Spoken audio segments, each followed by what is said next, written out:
কোন সূরা তেলাওয়াত করলে আপনার জীবনে সফলতা আসবে?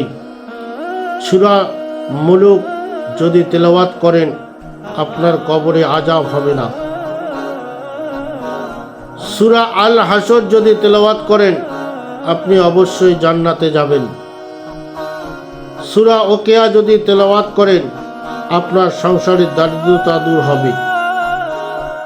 সূরা ইখলাস যদি তেলাওয়াত করেন আপনাকে আল্লাহ পাক গুনাহ থেকে মাফ করে দিবে।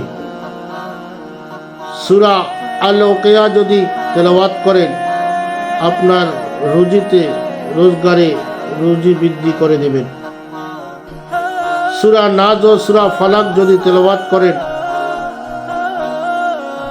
শয়তান কখনো আপনাকে প্রযোজনা বা প্রভাব দেখাতে পারবে না। সূরা বাকরা যদি তেলাওয়াত করেন ঘরের মধ্যে আল্লাহ পাক বরকত দেবে।